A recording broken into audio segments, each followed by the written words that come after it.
चलिए टॉपिक को आगे कंटिन्यू करते हैं।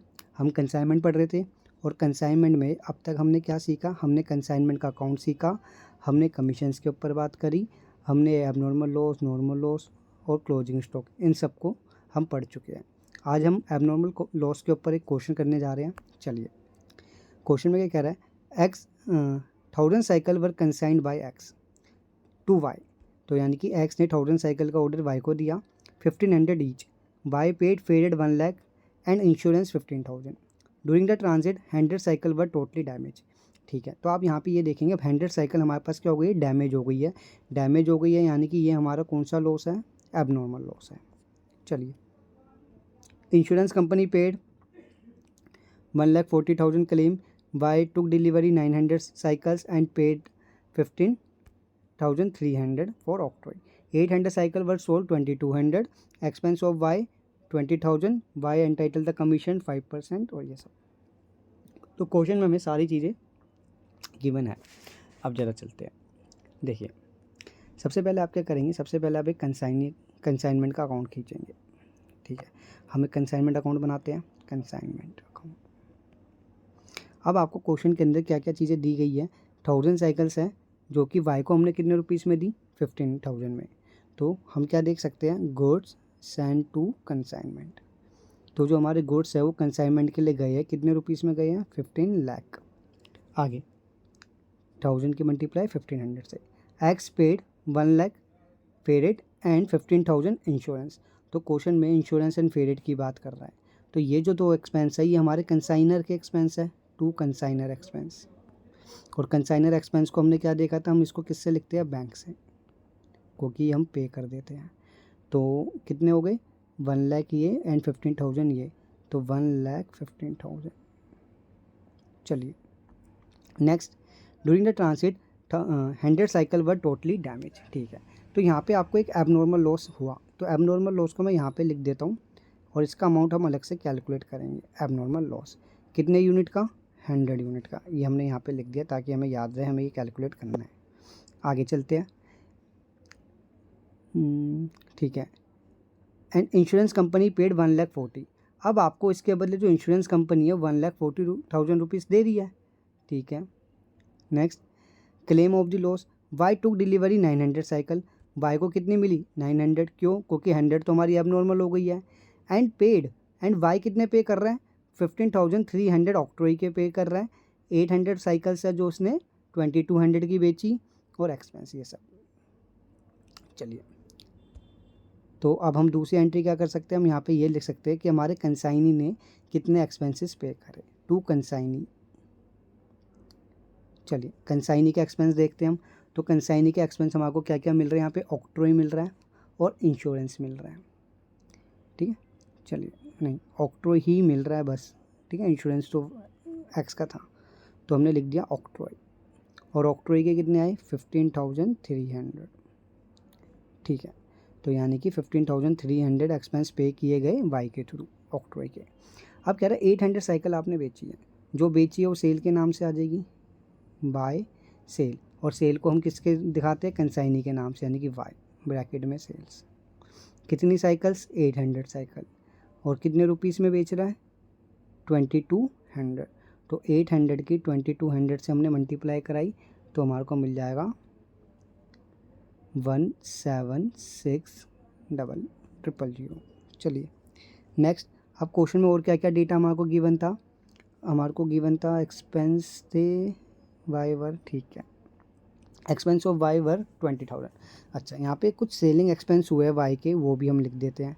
तो कंसाइनी के अंदर ही आने थे, यहाँ पे मैं कंसाइनी लिख देता हूँ, या कंसाइनी का नाम हमारे पास वाई है, वाई, और वाई के एक्सपेंस यहाँ पर अलग से 20,000 के और है। आप ऊपर भी करेक्ट कर सकते हैं, यहाँ पे कंसाइनी का मैं नाम लिख देता हूँ क्योंकि हमें नाम पता है यहाँ पर। चलिए नेक्स्ट, इन सब के लिए वाई को क्या मिल रही है, वाई को कमीशन मिल रही है जिसके लिए वो काम करता है 5%।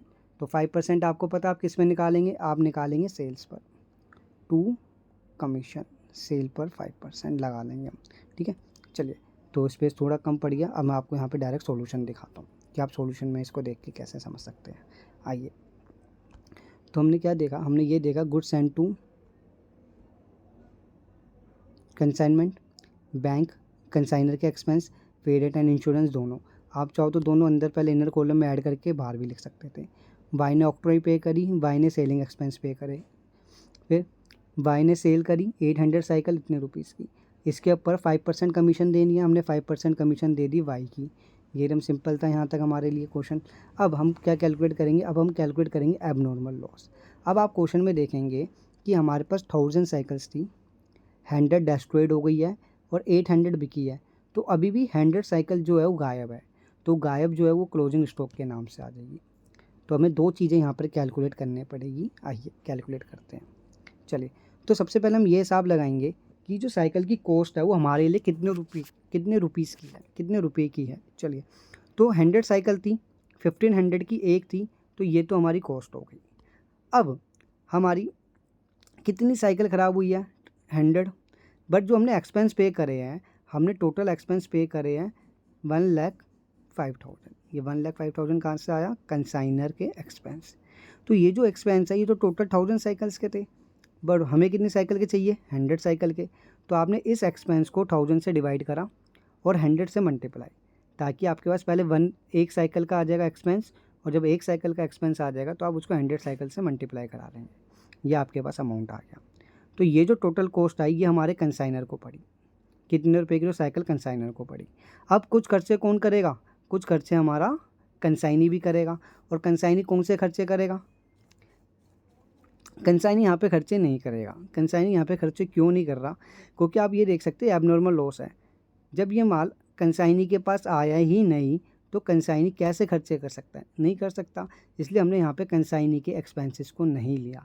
तो आप ध्यान रखेंगे जब भी आप एबनॉर्मल लॉस को कैलकुलेट करेंगे तो आप कोई भी कंसाइनी के एक्सपेंस नहीं लेंगे।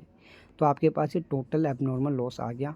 बट ये आपका टोटल एबनॉर्मल लॉस अभी भी नहीं है। क्यों नहीं है, हमारे को ये भी बताया गया कि इंश्योरेंस कंपनी कितने रुपए दे रही है। ज़रा देखते हैं क्वेश्चन में कि इंश्योरेंस कंपनी पैसे दे रही है या नहीं दे रही, दे रही है। इंश्योरेंस कंपनी पेड 1,40,000, ठीक है। चलिए, तो अगर इंश्योरेंस कंपनी मेरे को 1,40,000 रुपीज़ दे रही है तो मैं इसमें से 1,40,000 रुपीज़ माइनस भी कर सकता हूँ। तो माइनस करने के बाद जो मेरे पास अमाउंट आएगा 21,500, ये मेरा लॉस कहलाएगा। इस चीज़ का आप ध्यान रखेंगे। तो मेरे पास लॉस आ जाएगा, ठीक है। यहाँ पे इन्होंने पूरा ही अमाउंट डाला है, बट आप चाहो तो आप यहाँ पे लॉस के अमाउंट को माइनस करके डाल सकते हो इंश्योरेंस के लिए। अब ऐसे यहाँ पे इन्होंने क्यों नहीं करा, क्योंकि ये क्या करेंगे, एक सेपरेट अकाउंट बनाएंगे और वहाँ से इस अमाउंट को निकालेंगे। बट हम क्या कर सकते हैं, हम डायरेक्ट यहाँ पे माइनस करके भी डाल सकते हैं। नेक्स्ट, अब दूसरी चीज़ समझते हैं, क्लोजिंग स्टॉक। आइए, क्लोजिंग स्टॉक का मतलब क्या हुआ, यहाँ पर वही स्टॉक जो बिका नहीं है। तो 100 यूनिट्स थी जो बिकी नहीं, एक यूनिट 1500 की थी। कुछ एक्सपेंस हमारे कंसाइनर ने करे थे, वही सेम अमाउंट आ जाएगा 100 पीस के लिए, तो जो ऊपर आया था। अब ये गुड्स कंसाइनी के पास पड़े हैं, तो कंसाइनी इन पे अभी फ्रिक्वेंटली खर्चे करा जा रहा है। तो कंसाइनी ने जो भी खर्चे करे हैं, और कौन से खर्चे, जो भी डायरेक्ट एक्सपेंस होते हैं जो हमारे ट्रेडिंग अकाउंट में आते थे, या ऐसे एक्सपेंस जो माल पर एक ही बार करे जाते हैं। तो वाई ने कौन सा खर्चा करा था, वाई ने ऑक्ट्रॉय करी थी, ठीक है। तो ऑक्ट्रॉय एक टैक्स था एक तरीके का जो इन्होंने पे करा था। यहाँ पर कितने रुपए पे करे थे, 15,300। तो हम क्या करेंगे, ये जो अमाउंट था ये टोटल कितनी यूनिट के लिए पे करा इसने, 900। क्यों, क्योंकि 100 यूनिट डेस्ट्रॉयड हो गई थी रास्ते में ही, तो इसके पास 900 यूनिट आई। तो इसने 900 यूनिट के लिए 15,300 दिए। तो इससे डिवाइड 100 यूनिट का अमाउंट निकालना है, 100 से मल्टीप्लाई। तो हम जब इसको देखेंगे यहाँ पर तो 1700 आ जाएगा। अब आप ये तीनों एक्सपेंस जोड़िए, तीनों, तो आपके पास क्लोजिंग स्टॉक की कॉस्ट आ जाएगी, वो हम यहाँ पे लिख देंगे। फिर अब इन बड़ी साइड का टोटल करेंगे, इन दोनों साइड में से ये चीज़ हम माइनस कर देंगे, तो हमारे पास क्या आ जाएगा, नेट प्रॉफिट आ जाएगा।